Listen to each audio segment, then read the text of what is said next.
अस्सलाम वालेकुम नाज़रीन, हॉट इशू प्रोग्राम में भली कार मैं तव्हांजी मेज़बान सबीन मेमन। नाज़रीन, हॉट इशू प्रोग्राम में ॻाल्हि कंदासीं कोरोना वायरस जे हवाले सां। हिन वक़्तु जिथे सॼी दुनिया इन वबा खे मुंहुं ॾेई रही आहे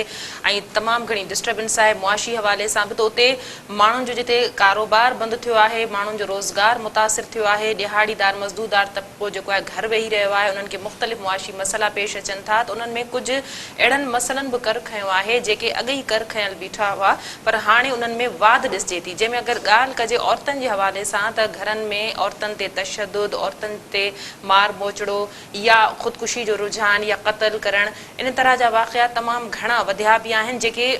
तमामु घटि हिन सूरत हाल में चई सघिजे थो त उहे तमामु घटि रिपोर्ट थियनि था। हुकूमती सॼो कारोबार सख़्तु मुतासिर थियो आहे, केतिरा इदारा बंदि आहिनि। हिते इंसानी हक़नि जी जेका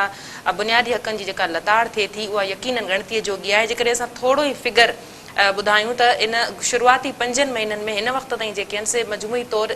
रिपोर्ट थियल जेके औरतूं आहिनि 110 औरतूं फ़ौत थी चुकियूं आहिनि, लॻभॻि 61 औरतुनि खे क़त्ल कयो वियो आहे, 11 औरतूं वियम जी सहूलियत न मिलण सबबु फ़ौत थी चुकियूं आहिनि, 77 औरतूं अहिड़ियूं आहिनि जिन पारां ख़ुदकुशी जी कोशिशि कई वई, 27 औरतुनि खे बचायो वियो, बदकिस्मती सां 3 औरतूं फ़ौत थी वियूं। हीअ तमामु मोहतात फिगर्स आहिनि, तमामु मोहतात फिगर्स आहिनि। केतिरा ई अहिड़ा केसिस आहिनि जेके रिपोर्ट बि नथा थियनि। इहा सूरत न रुॻो असांजे मुल्क, असांजे सूबे सिंध, मजमूई तौरु ओवरऑल दुनिया जे सुधरियल मुल्कनि में बि आहे। जिते चीन जे सूबे खां जितां इहा वबा शुरू थी उते बि इहे शिकायतूं आहिनि त जॾहिं खां लॉकडाउन वारी सूरत हाल थी आहे, माण्हू घरनि में वेहणु शुरू कयो आहे, त तशद्दुद, अलीहदगी, मार मोचड़े, क़त्ल, इन तरह जा वाक़िया तमामु घणा वधिया आहिनि जेके रिपोर्ट बि नथा थियनि। इन हवाले सां अॼोके प्रोग्राम ते असां ॻाल्हि ॿोल कंदासीं। असांखे स्टूडियो में जिन महिमाननि जॉइन कयो उन्हनि जो तारुफ़ कराईंदी हलां। इंसानी हक़नि बाबति वॾे वज़ीर जा ख़ासि सलाहकार वीर जी कोहली साहब भलीकार सां हली था असांखे प्रोग्राम में जॉइन कयो। असांजा ॿिया महिमान आहिनि इक़बाल लेथो साहब, समाजी कारकुन बि आहिनि ऐं सिंध जा मेंबर आहिनि national commission child of rights जा। तव्हांखे भलीकार सां इक़बाल साहब तव्हां असांखे प्रोग्राम में जॉइन कयो। वीर जी साहब, ऑलरेडी तव्हांखे इहा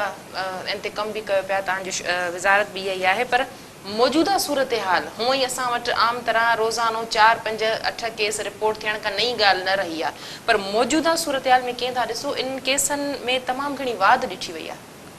महिरबानी सभिन, इन में को शक न आहे। तव्हांजी इन ॻाल्हि सां 100% मुतफ़िक़ आहियां त मौजूदा जेके 2-3 महीना रहिया आहिनि उहे नॉर्मल कोन रहिया आहिनि। इन खां पहिरीं ईअं थींदो हो त जॾहिं को केस अहिड़े क़िस्म जो मतिलबु रजिस्टर थींदो हो, मीडिया में ईंदो हो या असांजा जेके लोकल जेके ऑफिसर डिस्ट्रिक्ट वाइज़ आहिनि उन्हनि ते या पुलिस स्टेशन जे थ्रू या किथां न किथां असांखे ख़बर पइजी वेंदी, असां हुते नोटिस वठंदा हुआसीं, सरज़मीन वेंदा हुआसीं, मिलंदा हुआसीं, एफ आई आर कटाईंदा हुआसीं, उन प्रोसेस में वेंदा हुआसीं। हाणे जेका सूरत हाल थिए उन में 2-3 शयूं आहिनि। असां पाण जेका मौजूदा जेका करोना वारी सूरत 2-3 महीननि खां जेका हले पई उन में असांखे बि गवर्नमेंट जे पारां असांजी पार्टी तरफ़ां इहे अहकामात हुआ त तव्हां लोकल सतह ते माण्हुनि खे अवेयरनेस ॾियो, तूं घरनि ताईं महदूद रहनि, बग़ैर कंहिं एमरजेंसी जे घर खां ॿाहिरि न निकिरनि। त असां माण्हुनि खे बार बार इहा अवेयरनेस बि ॾिनीसीं त भई जेसीं ताईं का हंगामी सूरत हाल नथी थिए, ख़ुदा न ख़ास्ता जॾहिं बीमारी बि का अहिड़ी सफ़ा कंडीशन अहिड़ी नथी थिए जो हॉस्पिटल वञण ताईं, छो त हिकिड़ो माण्हू जेकॾहिं हॉस्पिटल वञे थो ऐं ख़ुदा न ख़ास्ता, छो त मरीज़ जेको कोरोना जो पियो थिए उहो हॉस्पिटल में पियो थियो, त हाणे हॉस्पिटल में जेकॾहिं ख़ुदा न ख़ास्ता कंहिं माण्हू खे या का फीमेल लेडीज़ जी तव्हां ॻाल्हि कई त हाणे उन प्रेगनेंसी जे दौरान हू हर महीने इन खां पहिरीं नॉर्मल सूरत हाल में हू अस्पताल वेंदी हुई, हुनजी टेस्टिंग थींदी हुई ऐं उनखे जेके माना जेके खुराक वग़ैरह खपे थी उन दौरान उहा उतां वठंदी हुई। पर हाणे हीअ छो त जेका वबा आहे ख़तरनाक तरीक़े सां तव्हांखे ख़बर आहे त हिकिड़े शहर मां चाइना जे फैलिजी या सॼी दुनिया में फैलिजी 200 खां मथे मुल्कनि में, त उनजो डपु में जेका ते हो न खौफ़ हर जॻह ते हो, त असां माण्हुनि खे इहो पियो चयो त तव्हां नॉर्मल सूरत हाल जेके जीअं पाण वेंदा हुआसीं उन खां थोरो अवॉइड कयो ऐं जेके जेसीं ताईं का ख़ासि सूरत हाल नथी थिए पर उनजे दौरान बि असां बदीन में जेको रेप वारो मामिलो थियो तव्हां ॾिठो, जंहिंमें उन वीडियो वायरल कई, उन में तव्हां असां फौरी तौर ते ऐं पाण थाणे ते वियसि, हुते उनजी एफ आई आर कटाईसीं, पोइ वरी मुसलसल खे फॉलो कयोसीं, उनजे जवाबदार गिरफ़्तार करायासीं। अहिड़े तरीक़े सां 2 सहाफ़ियुनि जा क़त्ल थिया आहिनि इन टाइम जे दौरान, त उन में बि हिकिड़े सहाफ़ी जे घर ऐं पहुतो हुउसि, ॿिए कोन वञी सघिया आहियूं, पर उहो वरी ईअं इन करे कोन वञी सघियसि हिकिड़ो छो त अञा ताईं इलाही देरि खां पोइ हुनजा जवाबदार गिरफ़्तार थिया। पर हीउ जेको हाणे वेझड़ाई में जेको जैकाबाद में थियो आहे उनजा जवाबदार गिरफ़्तार थी विया आहिनि, केस बि दाख़िल थी वियो आहे, नॉर्मल हले पियो ऐं उनजे माइटनि सां असां फ़ोन ते राब्तो थियो। त हाणे इहे वाक़िया ज़रूरु थिया आहिनि। ऐं चवां पियो त हुन ॾिसो इन जे दौरान हिन खां पहिरीं नॉर्मल जेका सूरत हाल उन में असां फौरी तौर ते वेंदा हुआसीं, असां ऑफिशियल लेटर लिखंदा हुआसीं, नोटिस वठंदा हुआसीं, असांजो कंप्लेंट सेल खुलियलु हूंदो हो। हाणे जॾहिं असांजो सॼो स्टाफ बंदि हुजे, सॼो सूरत हाल सॼो ऑफिसिस बंदि हुजनि, त ओड़े तरीक़े सां बिल्कुलु सही ॻाल्हि आहे त असां परफॉर्मेंस न करे सघिया आहियूं जहिड़ो असां नॉर्मल कंडीशन में पिया कयोसीं। पर पोइ बि असां कोशिशि कई आहे त घर वेही करे असां उन्हनि सां फ़ोन ते राब्तो करियूं, उन्हनि सां उन्हनि जी कानूनी मदद करियूं किथे पुलिस ऐं उन्हनि फरियादियुनि जे विच में किथे रोल प्ले कजे त अहिड़े क़िस्म जो असां कोशिशि कंदा रहिया आहियूं। बाक़ी हिन में को शक न आहे त जेको हींअर 2-3 महीननि में अहिड़े क़िस्म जेके बुनियादी, पर हिकिड़ी ॻाल्हि आहे त सॼी दुनिया में जिते बि अहिड़े क़िस्म जी एबनॉर्मल सिचुएशन हुई, हीअ एमरजेंसी टाइप सुठे, पर जॾहिं एमरजेंसी लॻे थी त पोइ किथे न किथे बुनियादी जेके हक़ पर आहिनि इहे वाक़ई दुनिया जे सुधरियल मुल्कनि में रिपोर्ट थियनि था, पर असांजी सूरत हाल त उन्हनि खां घणो पोइते ऐं ख़राबु आहे। इक़बाल साहब, तव्हां छा चवंदो हाणोकी जेका सूरत हाल आहे, शुरूआती जेकॾहिं 4-5 महीननि जी असां ॻाल्हि कयूं हिन साल जी, त सॼा जेके असांजा सोर्सिस आहिनि उहे कोरोना खे फेस करण में लॻा पिया आहिनि, पर ॿिए तरफ़ असांजा बुनियादी मसइला आहिनि उन्हनि खे नज़रअंदाज़ नथो करे सघिजे, जंहिंमें औरतुनि सां जेके मसइला आहिनि उहे बिल्कुलु हिकिड़ी अलॻि ॻाल्हि आहे। समाज में इहे रवैया अणबराबरी वारा नया न रहिया आहिनि, पर हाणे जेके 3-4 महीननि में सूरत हाल आहे, घरनि में तशदुद, अलीदगी जा वाक़िया थियण, इहे जॾहिं खां लॉकडाउन लॻो आहे, तव्हां छा चवंदो? Thank U Sabin. बुनियादी तौर ते तव्हां ॾिसो, जीअं वीर पाण समाजी कारकुन रहियो आहे, हिन जी वॾी हिकिड़ी स्ट्रगल आहे इंसानी हक़नि जे हवाले सां। अॼु ही जेको प्रोग्राम आहे त मां कुझु शयूं जेके इंसानी हक़नि जे हवाले सां आहिनि या उनजी जेका लताड़ आहे उहा रखंदुमि। बुनियादी तौर ते हिन में को शक कोन्हे त हिन वबा जे करे 3-4 बुनियादी हक़ जेके हुया उहे मुतासिर रहिया। सभ खां पहिरियों हुयो राइट टू लाइफ, यानी हर माण्हूअ खे ज़िंदगीअ जो हक़ हुजणु घुरिजे, त उहो तव्हां ॾिठो त ज़िंदगी बचाइण ऐं होॾे हिकिड़े हंधि लाइवलीहुड हुयो, उहा हिकिड़ी वर्सिस डिबेट हुई। ॿियो तव्हां ॾिठो राइट टू हेल्थ ऐं राइट टू हेल्थ केयर। वीर खे ख़बर हूंदी त असांजे आईने पाकिस्तान में, कॉन्स्टिट्यूशन ऑफ पाकिस्तान में राइट टू हेल्थ जेको आहे उहो फंडामेंटल राइट न आहे, उहो बुनियादी हक़ न आहे। उहो आर्टिकल 38D में असां उनखे चवंदा आहियूं प्रिंसिपल्स ऑफ पॉलिसी। हाणे तव्हां ॾिसो, जॾहिं माण्हूअ खे राइट टू हेल्थ या एक्सेस टू हेल्थ केयर उहो बुनियादी हक़ न आहे, ॿियो राइट मुतासिर थियो इन वबा में इहो। ऐं टियों जेको थियो उहो थियो right to freedom of movement. तव्हां ॾिठो माण्हुनि जी फ्रीडम ऑफ मूवमेंट हुई, पोइ उन सां इलाही एसोसिएटेड जेके राइट्स हुया, राइट टू एजुकेशन हो, राइट टू हेल्थ हो, राइट टू लाइवलीहुड हुयूं ऐं काफ़ी जेके शयूं थियूं। पर हाणे इन्हनि 3 शयुनि में असां ॾिठोसीं त रियासतनि खे बैलेंस करणो हूंदो आहे। भली एमरजेंसी बि हुजे, दुनिया में जेके बि बैन अल-अक़वामी कानून आहिनि उहे इहे चवनि था त भली एमरजेंसी बि हुजे, पर सर्टेन राइट्स एमरजेंसी में बि एब्रोगेट नथा करे सघजनि, उन्हनि जी अज़मत अहमियत पंहिंजी जाइ ते हूंदी आहे। नंबर 1। हाणे अचूं था, तव्हां जेको सुवाल कयो त औरतुनि सां जेको तशदुद थिए पियो, हाणे औरतुनि जा जेके तशदुद आहे या जेका वायलेंस अगेंस्ट वुमेन आहे, उन्हनि खे 2-3 कैटेगरीज़ में विरहायूं पिया। हिकिड़ी आहे उन्हनि जी राइट टू फिज़िकल इंटीग्रिटी, माना कारोकारी करे मारणु, क़त्ल करणु, होमोसाइड या सुसाइड। हाणे उन्हनि जी माना ज़िंदगी जो हक़ खसजणु आहे। ॿी आहे उन्हनि खे असाल्ट, बैटरिंग, मार कुट, पोइ उहो या सेक्सुअल आहे या फिज़िकल आहे। टी आहे जनरली हिरासमेंट। चौथी आहे असांजी घरूली तशदुद जेको आहे। बुनियादी तौर ते असांजो मुआशिरो जेको पावर डायनामिक्स आहे, तव्हां जॾहिं ॻाल्हि इहा सम्झो, उहो चाहे ज़मीनदार ऐं हारीअ जो रिलेशन हुजे, मज़दूर ऐं मालिक जो रिलेशन हुजे, या घर में मर्द ऐं औरत जो हुजे या मर्द ऐं ॿार जो हुजे, इहो आहे पावर डायनामिक्स। पावर कंहिं वटि आहे, पार्टिसिपेट केरु करे थो, मैशियत कंहिं वटि आहे, फ़ैसिलो कंहिं वटि आहे। हाणे जॾहिं फ़ैसिले जो पावर मर्द वटि हूंदो आहे ऐं हिन लॉकडाउन में औरत लॉक थी वई, त तव्हां ॾिठो त उन्हनि इंसिडेंट्स में वाधारो थियो, पर रिपोर्टिंग घटि थी। हाणे जॾहिं रिपोर्टिंग घटि थी, भली वीर कहिड़ी बि जस्टिफिकेशन ॾे, बदकिस्मतीअ सां असांजी सिंध में वुमेन डेवलपमेंट डिपार्टमेंट, मां चवां पियो इन वायलेंस अगेंस्ट वुमेन जे कॉन्टेक्स्ट में असेंशियल सर्विस हुई। हुननि खे कंप्लेन सेल खोलणु खपंदा हुआ, हुननि खे क्राइसिस सेल हलाइणा खपंदा हुया, हुननि खे legal aid and counselling and psychological support ॾियणु खपंदी हुई। असांजी वुमेन डेवलपमेंट डिपार्टमेंट हुजे या ॿारनि जे हवाले सां चाइल्ड प्रोटेक्शन जेके यूनिट्स हुया ज़िले जी लेवल ते, पहिरियां त उहे नॉन एग्ज़िस्टेंट आहिनि। मूंखे सम्झ में नथो अचे त मुराद अली शाह साहब वज़ीर आला सिंध, मां तव्हांजी ॻाल्हि हिते कटियां थी, इन जो जवाब मां तव्हांखे चाहींदुमि, माज़ी में इहे 2 डिपार्टमेंट कॾहिं फ़ाइदो ॾींदड़ रहिया? न, जेकॾहिं न आहिनि त उनजो इहो मतिलबु न आहे त हाणे असां इन सोशल सेक्टर खे निग्लेक्ट कयूं। तॾहिं त नॉर्मल हुई न, हाणे त हाणे त अञा ॾिसो न, हाणे सोशो इकोनॉमिक इनइक्विटीज़ ज़ाहिर थी आयूं, फ़र्क़ु अमीर ग़रीब जो फ़र्क़ु ज़ाहिर थी आयो। ऐं तव्हां ॾिठो त हेल्थ केयर सिस्टम, इन में को शक कोन्हे त सिंध गवर्नमेंट वज़ीर आला काफ़ी प्रिवेंटिव मेयर्स वरिता, पर प्रॉब्लम इहो आहे तव्हां बजट खणी ॾिसो, वुमेन डेवलपमेंट जी बजट, माइनॉरिटी अफेयर्स जी बजट, तव्हांखे सोशल वेलफेयर जी बजट, 100 मिलियन बि तव्हांखे डेवलपमेंट बजट उन्हनि जी न मिलंदी। जॾहिं असांजी प्रायोरिटी इहा हूंदी सोशल सेक्टर जी, त मां उहो थो चवां त असां वटि हिननि क्राइसिस में, चलो पुलिस स्टेशन रेप जो वाक़ियो हुयो, कारोकारी जो वाक़ियो हुयो, वायलेंस जो वाक़ियो हुयो, सभु सिविल सोसाइटी हुजनि, कमीशन्स हुजनि, उन्हनि जो मारो पुलिस ते पवंदो आहे। पर मूंखे ॿुधायो त कंहिं अकाउंटेबिलिटी इहा कई त इहा वुमेन डेवलपमेंट डिपार्टमेंट आहे, ह्यूमन राइट्स डिपार्टमेंट आहे, सोशल वेलफेयर डिपार्टमेंट आहे, इहे की डिपार्टमेंट्स आहिनि। ऐं हाणे बि एविडेंस मां एविडेंस सां थो ॻाल्हायां त असां वटि सिंध में ही मौक़ियो आहे, नई बजट ठहे पई, वीर साहब वेठो आहे, मां चवां थो तव्हां कैबिनेट में वञी चीफ मिनिस्टर साहब खे गाइड कयो त नो डाउट असांखे अस्पताल खपनि, अस्पतालनि जो इंफ्रास्ट्रक्चर खपे, पर असांखे गॾोगॾु इन्हनि भला मूंखे ॿुधायो हिन महिल ताईं जैकाबाद में तव्हां दारुल अमान न ठाहियो आहे,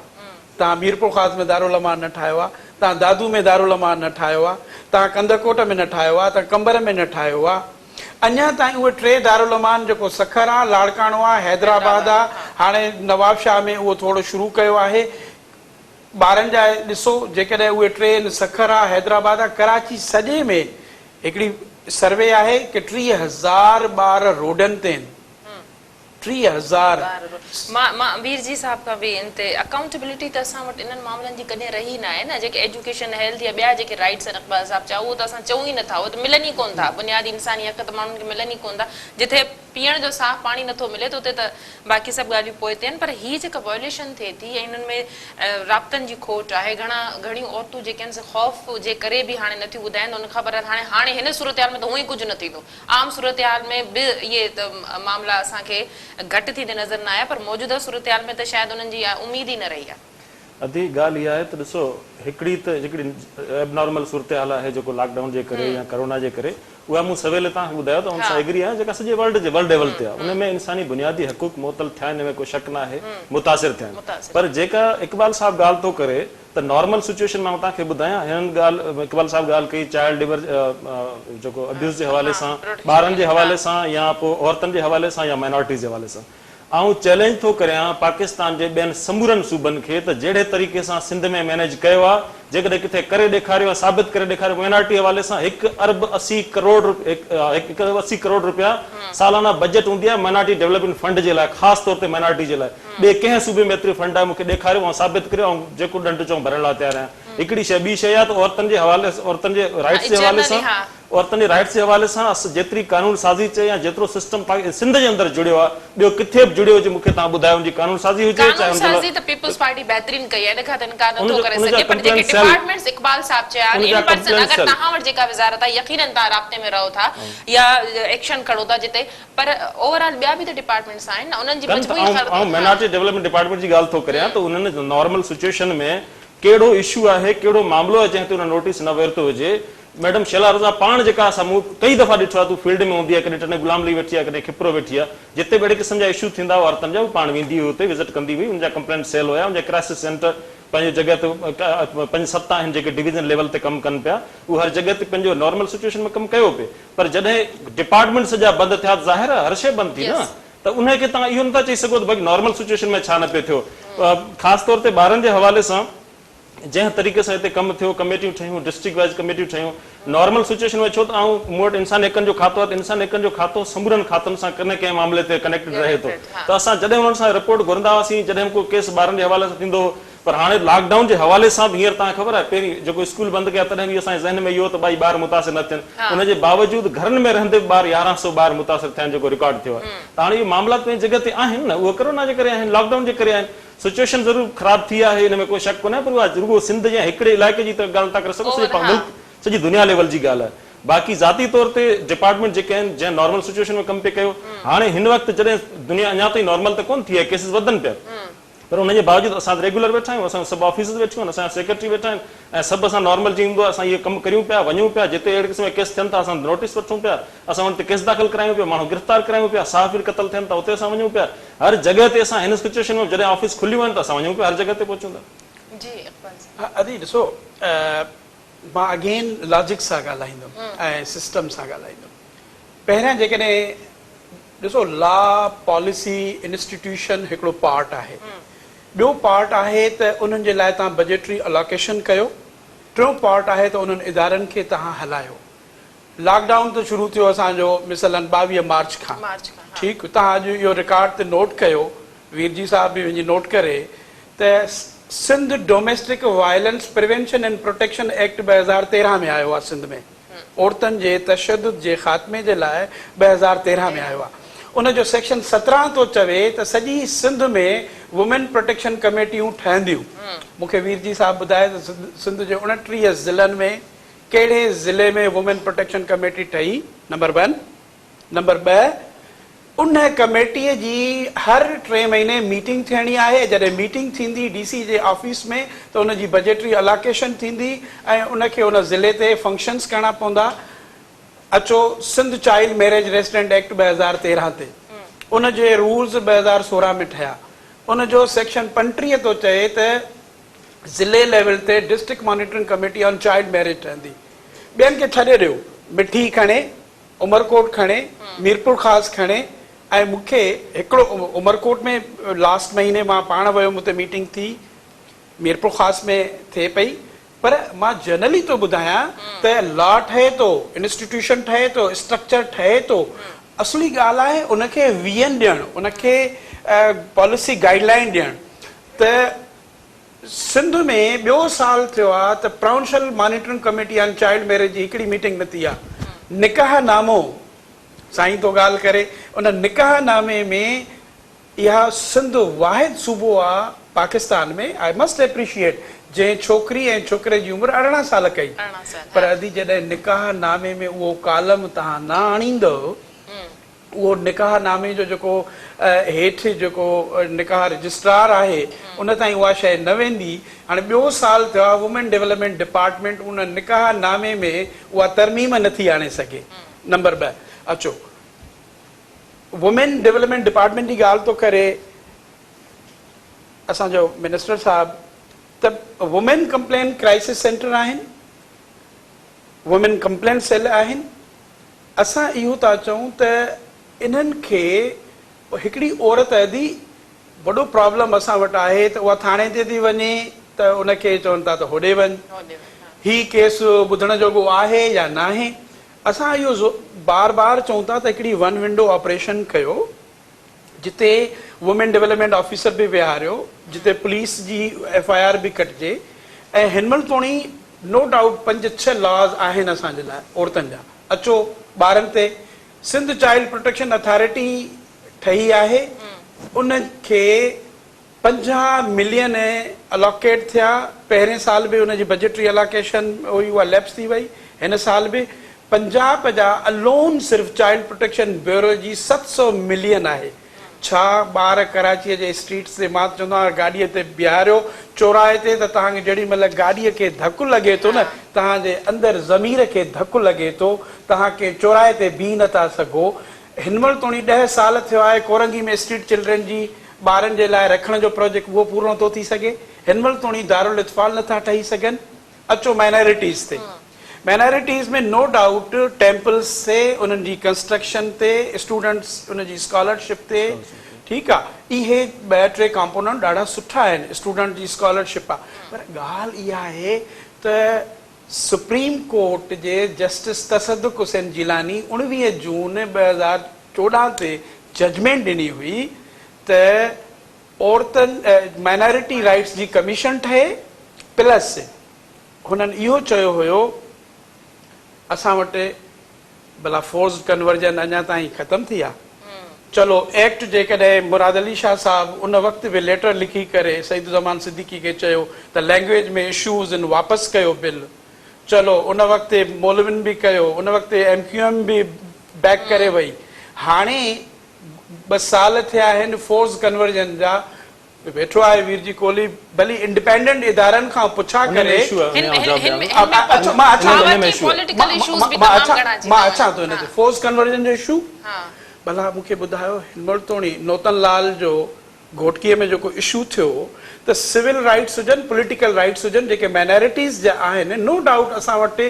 साईं जेकॾहिं तव्हां बजटरी अलोकेशन कयो था त सिंध में वधि माइनॉरिटी जो रेशो वधीक सिंध में आहे, हिंदू पॉपुलेशन वधि में वधि आहे। जेकॾहिं माना पाकिस्तान जी जेकॾहिं का 3% माइनॉरिटी आहे त उन मां 1.6% डेट रिज़ाइड्स इन द सिंध जेको आहे। हाणे मुंहिंजो इहो इशू आहे त ॿारनि सां तव्हां हिनमहिल ताईं सिविक एजुकेशन जेको आहे, रिलीजियस जेको उनजो सिलेबस में जेको आहे, सिलेबस खे न एड्रेस करे सघिया आहियूं, फोर्स कन्वर्जन जो इशू कोन एड्रेस करे सघिया आहियूं। असां माइनॉरिटी राइट्स में मूंखे ॿुधाए त किथे सुओ मोटो वठी सघे थी माइनॉरिटी अफेयर्स डिपार्टमेंट का पिटीशन ते, घणियूं पिटीशनियूं ह्यूमन राइट्स डिपार्टमेंट माइनॉरिटी जे राइट्स जूं कोर्टनि में करे सघे थी, नथी करे सघे न। बाक़ी डेवलपमेंट वर्क आहे उहो त उहो ई वर्क्स एंड सर्विसिस खां बि थिए थो, डेवलपमेंट वर्क स्कॉलरशिप जो वर्क आहे त उहो ई एजुकेशन खां बि थिए पियो। माइनॉरिटी डिपार्टमेंट जा त जिते माइनॉरिटी जे राइट्स जी वायोलेशन थिए त उते सिंध ह्यूमन राइट्स कमीशन आहे, साईं जे अंडर में आहे, पुछा करे त केतिरनि माइनॉरिटी राइट्स ते मां उहो त चवां त प्रोग्रेस थिए पियो, पर जेका असांजी प्रायोरिटी आहे न सोशल सेक्टर ते, ह्यूमन राइट्स जे सेक्टर ते, मां चवां थो थधी दिलि सां वीर जी कोहली खे हिकिड़ी पॉलिसी, हिनमहिल ताईं ह्यूमन राइट्स पॉलिसी साईं जी कोन्हे सिंध में,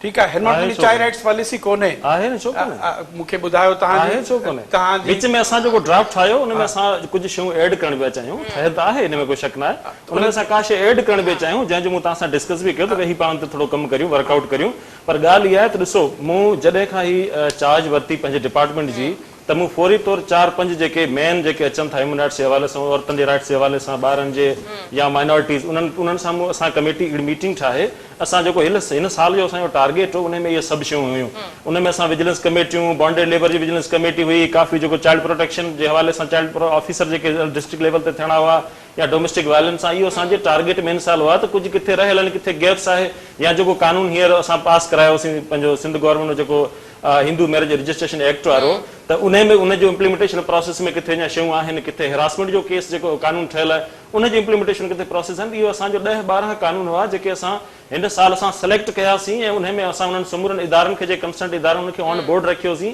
ऐं असांजो टारगेट त हिन साल असां उहे सभु जेके आहिनि से उन्हनि जो स्ट्रक्चर मुंहिंजो शुरू खां वठी इहो त जॾहिं हिकिड़ो को वायलेशन जो केस थिए थो, चाहे उहो हेरासमेंट जो हुजे, डोमेस्टिक वायलेंस जो हुजे, हिकु केस जे पोयां असीं भॼूं था ऐं पोइ वरी सभु मीडिया ऐं सभु शोर मचायूं था, कुझु ॾींहनि खां पोइ वरी ख़ामोशी थी वञे, वरी को ॿियो केस थिए थो कराची में, त वरी हिते पोयां भॼूं था, वरी कश्मीर में, पोइ नगर पार्कर में। त मुंहिंजो शुरू खां वठी पहिरें ॾींहं खां इहो हुयो, ऐं कंसर्न डिपार्टमेंट सां मुसलसल राब्ते में हुउसि त असां मैकेनिज़म जोड़ियूं, सिस्टम जोड़ियूं। छा आहे त सिस्टम जॾहिं जुड़े थो न, अॼु आऊं आहियां सुभाणे ॿियो को टियो, केॾी महिल माण्हू पर इहो स्ट्रक्चर हिकिड़ो सिस्टम थी वञे न, त पोइ माण्हू इहो जॻह जॻह ते वञणो कोन पवंदो, इहे हाई प्रोफाइल केस बि निकिरे थियनि, जो असां वटि मैकेनिज़म सिस्टम खोट आहे। हाणे उन ते असां कयोसीं पिए, असां जोड़ियोसीं पिए, असां 4-5 मीटिंगूं कयूंसीं, ऐं 4-5 जॻहियुनि ते तव्हांखे लिस्ट ॾेई सघां थो जिन जॻहियुनि ते असां कमेटियूं ठारायूंसीं, ऐं उनजी मीटिंग्स असां शुरू कयासीं, जंहिंजो तव्हां चओ पिया त हर 90 डेज़ में उनजी मीटिंग थियणु खपे, उहो असां 4-5 मीटिंगूं करायूं, सॼो रिकॉर्ड असां मौजूदु आहे। उन खां पोइ जेको लॉकडाउन आयो, पोइ जी सिस्टम बंदि थियो आहे, उन खां पोइ ज़ाहिर आकाश कोन। ॾिसो, मां एग्री थो कयां, हिकिड़ी ॻाल्हि ॿुधो न, विजिलेंस कमेटी लेबर डिपार्टमेंट जे अंडर आहे, ॿारनि जूं सोशल वेलफेयर डिपार्टमेंट, तव्हांजो जेको मेन कमु आहे न, मां अगेन थो चवां, जेको तव्हां सिस्टमेटिक अप्रोच जी ॻाल्हि था कयो, आई वेरी मच एप्रिशिएट। ॿुधायो त हिनमहिल ताईं टी इम्प्लीमेंटेशन सेल आहे दी, जेके 27 कन्वेंशन, बिकॉज अॼु असीं सॼी सिंध सां ॻाल्हायूं पिया त असां न फ़क़ति पाकिस्तानी कानूननि जी ऐं आइन जी, पर बैनुल अक़वामी जेके ट्रीटीज़ एंड कन्वेंशन्स आहिनि उन्हनि जी बि कंप्लायंस ॾियूं पिया। ऐं मां इहो ॿुधायां त सिंध वाहिद प्रोविंस आहे जंहिं इलाही इंटरनेशनल कमिटमेंट्स खे लॉज़ में त आंदो आहे, पर बदकिस्मतीअ सां तव्हां औरतुनि जी सीडा रिपोर्ट ॾिसो, ॿारनि जी चाइल्ड राइट्स कन्वेंशन जी रिपोर्ट ॾिसो, ILO कन्वेंशन जी रिपोर्ट ॾिसो, असांजे सिंध जे हुकूमत जी ब्यूरोक्रेसी एंड मशीनरी जी कैपेसिटी ई कोन्हे जो उहा प्रॉपरली उन्हनि खे रिपोर्ट करे। हिनमहिल ताईं T implementation sale, Veer ji साहब खे मां रिक्वेस्ट कंदुमि त पंजाब में हुननि PC1 ठाहे करे तमामु डेटा ठाही आहे, हुननि हर ज़िले में ह्यूमन राइट्स कमेटीज़ ठाहियूं आहिनि, उन्हनि ते इंडिकेटर्स डेवलप कया आहिनि त हिकिड़ी हुकूमत अचे भली ॿी अचे वञे। त हाणे असां वटि औरतुनि जो तव्हां ॾिसो केतिरनि औरतुनि जे नाले ते प्रॉपर्टी आहे, केतिरनि औरतुनि जी जेका आहे जेंडर बजेट डेवलपमेंट आहे, केतिरनि जेके वायोलेशन्स जेके उन्हनि जी शयुनि ते आहिनि। त अॼु मां तव्हांखे इहा ॻाल्हि ॿुधायां त जेको पंजाब में उन्हनि treaty implementation cell human rights department जे अंडर आहे, ही साईं जे डिपार्टमेंट में अंडर थो अचे, पर अनफॉर्चुनेटली मां थो चवां डायरेक्शन एंड वीएन इहो आहे त असां 5 साल आहे त कॾहिं लॉ डिपार्टमेंट में आहे उहा ट्रीटी इम्प्लीमेंटेशन सेल, हाणे ह्यूमन राइट्स में आहे। इन में त मजबूरी तो ओवरऑल सभिनी डिपार्टमेंट जी सिंसियरिटी अची थी वञे न, सिंसियरिटी न रही आहे असां वटि। न सिंसियरिटी जो न आहे, जेकॾहिं विल आहे पीपल्स पार्टी में, जेकॾहिं विल आहे लॉज बि ठाहियूं, ठीकु आहे, कमिटमेंट बि आहे। हाणे ॻाल्हि आहे जेको ब्यूरोक्रेसी ऑफिसर था रखनि, मां हिते डिफर कंदो आहियां त जेको ऑफिसर रखो था उनजी मोटिवेशन एंड जॾहिं ओरिएंटेशन न आहे, उनजी मोटिवेशन एंड ओरिएंटेशन बजेट खाइण आहे, उनजी मोटिवेशन एंड ओरिएंटेशन जंहिंजो ब्यूरोक्रेसी जे हवाले अजी मां थो चवां उनजो आईक्यू ई न आहे, जंहिं माण्हू जी ओरिएंटेशन ई उन राइट्स ते न आहे।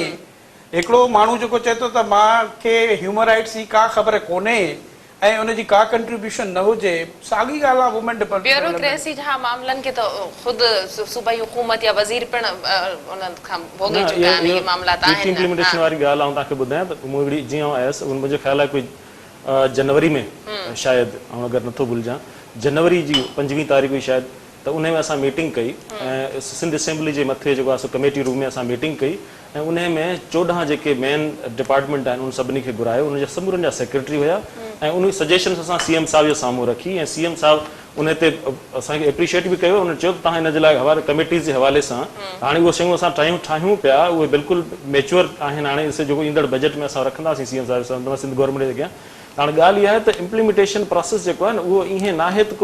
को हिकिड़ो इदारो करे सघे थो। ह्यूमन राइट्स उन्हनि समूरनि इदारनि खे ऑन बोर्ड खणी असांजो कमु आहे, इदारो हर कंहिंजो पंहिंजो ह्यूमन राइट्स जो जेके इशूज़ थियनि था, एजुकेशन जे अंदरि ह्यूमन राइट्स जो जेके माना वायोलेशन थिए थी यूनिवर्सिटी जे अंदरि या किथे कॉलेज या कंहिं स्कूल जे अंदरि या कंहिं बि डिपार्टमेंट थियनि थी, असांजो जेको डिपार्टमेंट आहे उन्हनि खे लीड करे थो, उनखे स्ट्रक्चर ठाहे हलाइणो उन्हनि इदारनि खे आहे। त ॻाल्हि इहा आहे त असां उहो उन्हनि सां मीटिंगूं 3-4 असां करे चुका आहियूं। हिकिड़ी पहिरीं असांजी मीटिंग थी, उन में 14 इदारा हुआ, मेन जेके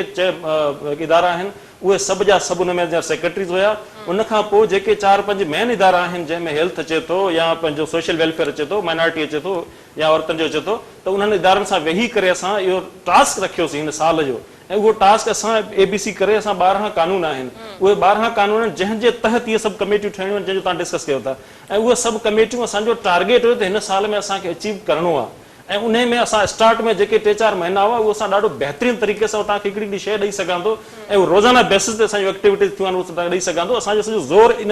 सिस्टम ठाहिण जे मैकेनिज़म ठाहिण में हुयो ऐं तव्हांखे ॿुधायां थो त उहो असां करियूं पिया ऐं उन में लॻा पिया। हाणे वरी असां स्टार्ट कयो आहे पर ओड़े तरीक़े सां न पिया करे सघूं जीअं असां पहिरीं पिया कयूं। जी मां इहा ई ॻाल्हि थो कयां त 5 साल 13 खां 18 थिया असां इहो मां अगेन एंड अगेन रिकॉर्ड ते थो चवां त लॉ हुजे, पॉलिसी हुजे, इंस्टीट्यूशन हुजनि, तव्हां ठाहिया। हाणे 2020 आहे, हाणे 2 सालनि में बि हाणे तव्हां ॾिसो जनवरी वारी मीटिंग तव्हां कई आहे, पाण ॿुधायो था त हाणे तव्हां इहा इंटर डिपार्टमेंटल मीटिंग कई आहे, जॾहिं तव्हां खणी वञो चेकलिस्ट खणो, वधीक आइडियल लॉन्ग टर्म्स भली शयूं हुजनि पर 3-3 शयूं 4-4 शयूं खणी अचो। मां उहा ई रिक्वेस्ट थो रखां त इहो तव्हांखे फोरम आहे, ट्रीटी इम्प्लीमेंटेशन सेल तव्हांखे हिकिड़ो स्ट्रक्चर मिलियल आहे जंहिंजे तहत तव्हां इंटर डिपार्टमेंट खे घुरायो, उन्हनि खां पुछो सोशल वेलफेयर आहे त उन्हनि खां पुछो त बाबा तव्हां वटि केतिरा शेल्टर्स आहिनि ॿारनि जा, उन्हनि जी छा कंडीशन्स आहिनि, केतिरी हुन जी शयूं आहिनि, लॉ जी इम्प्लीमेंटेशन छा आहे, औरतुनि जी छा आहे, माइनॉरिटी छा आहे। डेफिनेटली तव्हां पब्लिक खे रिप्रेज़ेंट कयो था त मां सिर्फ़ु इहा ई शइ चवां थो डुप्लीकेशन न थिए असां वटि। हाणे असां वटि अधी ॻाल्हि इहा आहे, हाणे साईं मूंसां बियर कंदो त मिसलन प्रिज़न आहे, प्रिज़न में again Sindh prison and correction act ठहियो, उहो जेको कॉलोनियल 100 साल जे लॉ खे सिंध उनखे ठाहियो, उनजा रूल्स बि ठाहिया ऐं हाणे अॻिते छा आहे त हिननि खे डायरेक्टोरेट ऑफ रिहेबिलिटेशन ठाहिणी आहे, ठीकु आहे, प्रोबेशन डिपार्टमेंट ठाहिणी आहे। हाणे ॻाल्हि आहे उन जे लाइ वीहनि जेको ॾियणो आहे उहो पॉलिटिकल लीडरशिप खे ॾियणो आहे। असां एज़ अ सिविल सोसाइटी असां ॻाल्हि इंट्रस्टेड आहियूं आउटकम में, असां आहियूं इम्पैक्ट छा थियो। असां इहो हाणे 5 सालनि खां ॿुधी ॿुधी बाबा सिंध प्रोग्रेसिव लेजिस्लेशन थी, हाणे मूंखे इहो ॿुधायो त जेको शेल्टर खपे जंहिं औरत खे कोर्ट में वञे थी प्रोटेक्शन ऑर्डर मिले त जॾहिं घर निकिती मुड़ुस जे ख़िलाफ़ त उहा वरी उन घर में वेंदी वापसि न वेंदी न, उनखे प्रोटेक्शन ऑर्डर किथे ॾींदो। सॼी मीरपुर ख़ासि खे तव्हां मिसाल तव्हां मिठी जायो, मीरपुर ख़ासि डिवीजन में मूंखे ॿुधायो को औरतुनि जो शेल्टर कोन्हे। एतिरा ॾिसो हिकिड़े ज़िले में एतिरा केस असां वटि कोन्हनि, वरी असां हाणे डिवीज़न वाइज़ आहे, डिवीज़न में एतिरा केस थियनि था। ख़ुदकशियुनि जा केस घणा आहिनि? ख़ुदकुशी अलॻि मैटर आहे, ऐं ॻाल्हि तो हाणे अचो ख़ुदकशी जो काज़ छा आहे? डोमेस्टिक ॾिसो हिकु वॾे में वॾो काज़ ख़ुदकशियुनि जी स्टडी तव्हांजे प्रोफेसर कई आहे। Domestic violence is the main reason of the suicide in the Tharparkar region. Tharparkar जिले में खुदकुशी जा वाक़या तमामु घणा पर मौजूदा सूरत-हाल में तो मुआशी परेशानी है जिनके करे बिनन केसनि में जो सवादार हुआ। सभिनि ॻाल्हि इहा आहे त मीडिया ऐं अपोजिशन वारा जिते बि ख़ुदकुशी थींदी आहे, ॾिसो सिंध में बुख जे करे माण्हू मरी विया। हाणे कल्ह 2 ॾींहं आउं तव्हांखे ॻाल्हि ॿुधायां, ऐं पाण सरज़मीन ते वियो आहियां, चंबड़ जे पासे में हिकिड़ी ख़ुदकुशी थी आहे, 2 सॻा भाइर हुन ख़ुदकुशी कई। ख़ुदकुशी ऐं सरज़मीन ते वियसि ऐं मूं हुननि जे माइटनि खां पुछियो, मुंहिंजो भला छा मसइलो आहे? हुननि चयो त हिननि खे जिननि जो हिसाबु हो ऐं राति जो उथंदा हुआ रड़ियूं करे ऐं चवंदो जिन, मुंहिंजो जिन न आहे, इहो नफ़्सियाती मामिलो आहे, तव्हां डॉक्टर खे ॾेखारियो। मूं चयो तव्हां किथे ॾेखारियो? चई असां फलाणे हुन ॾे वियासीं, दरगाह ते वियासीं, हुनखां दाॻो पीणो करायो, हुनखां जिन कढाइण जे। हाणे ॻाल्हि इहा, अच्छा मीडिया में छा आहे बुख जे करे, ऐं जेॾी महिल घर वियसि हुनजे त यकीन कयो हुननि जे घर 70 मण कणक पई हुई। मूं चयो हे दड़ो किथां अची असांजी कणक थी आहे? हाणे भैया जंहिंजे घर में 70 मण कणक पई आहे, मीडिया तो चयो बुख जे करे मरी। विच में भी काफ़ी थियूं जो हाणे इहा ॻाल्हि ॾिसो प्रॉपर तरीक़े सां एनालाइसिस थिए न। ॾिसो पॉवर्टी या डिप्रिवेशन या इकोनॉमिक इशू हिकिड़ी जाइ ते, साइकोलॉजिकल इशू ॿी जाइ ते। भला मूंखे ॿुधायो, मां डेटा ते थो ॻाल्हायां, पुलिस जी डेटा खणो, थर में मोस्टली जेकॾहिं ख़ुदकशी थिए थी त उहा औरत जी आहे, ऐं उहा औरत बि मैरिड आहे, उहा मैरिड बि उन्हनि जे वालदेन जो जेको केस आहे उहो इलाज ते आहे। अचो मां मञा थो त सोशो इकोनॉमिक कंडीशंस आहिनि, स्ट्रक्चरल प्रॉब्लम्स आहिनि, इनइक्विटी जी प्रॉब्लम्स आहिनि, पावर स्ट्रक्चर जो प्रॉब्लम आहे, पर मेन मां सिर्फ़ु ॾिसो डिनायल मोड में वीर जी असां नथा रही सघूं। हाणे ॾिसो शेल्टर, मां थो पुछां त मीरपुर ख़ासि डिवीजन में तव्हां शेल्टर कोन्हे, चओ था केस घटि आहिनि। जेकॾहिं सुभाणे इहो असां चऊं त बाबा ॻाल्हि आहे पब्लिक पॉलिसी जी, पब्लिक पॉलिसी खे तव्हां जेकॾहिं पब्लिक रिप्रेज़ेंटेटिव न डिस्कोर्स कंदो सही डायरेक्शन में, मां इहो नथो चवां त मीडिया छा थी चए, अपोजिशन छा थी चए, असां इहो था चऊं ऑन ग्राउंड हिकिड़ो विक्टिम आहे, जॾहिं वञे थो भली उहो हिकु ई छो न हुजे, उनखे शेल्टर तव्हां हैदराबाद जे दारुल उलूम में रखंदो छा? तव्हांखे हिते जिते तव्हां ॿिया मिलियंस ऑफ रुपीज़ ॿियनि शयुनि लाइ रखो था, त मीरपुर ख़ासि में तव्हां दारुल उलूम छो था ठाहियो, जैकाबाद में छो था ठाहियो, कंदकोट में तव्हां छो था ठाहियो, तव्हां दादू में छो न था ठाहियो? इन जे लाइ ज़रूरत आहे त सभई जेके इदारा न पंहिंजे तौर ते एफर्ट्स वठनि ऐं पंहिंजी विल ॾेखारनि, तॾहिं इन्हनि शयुनि खे जेको आहे मैनेज करे सघिबो। इहो साल ॿिनि जो न केतिरनि ई सालनि जा इहे असांजा मामला जेके आहिनि से रहियल आहिनि। वॾी महिरबानी तव्हां मुंहिंजी महिमाननि जी तव्हां अॼोके प्रोग्राम में टाइम ॾिनो। नाज़रीन, अॼोके प्रोग्राम में औरतुनि जे हवाले सां या वधंदड़ हिन लॉकडाउन वारी सूरत हाल में कोरोना वायरस सबबि जिते तमामु घणा मुआशी मसइलनि कर खयो आहे, उते तशदुद, क़त्ल या मार मोचड़ो या औरतुनि जे घरां निकिरणु, कारोकारी जे वाक़िअनि में पिणु वाध ॾिठी वई आहे। अॼोके प्रोग्राम में मजमूई तौर असां पंहिंजे महिमाननि सां इन ते ॻाल्हि ॿोल कईसीं। ईंदड़ प्रोग्राम ते ॾींदा इजाज़त। अल्लाह वाहे।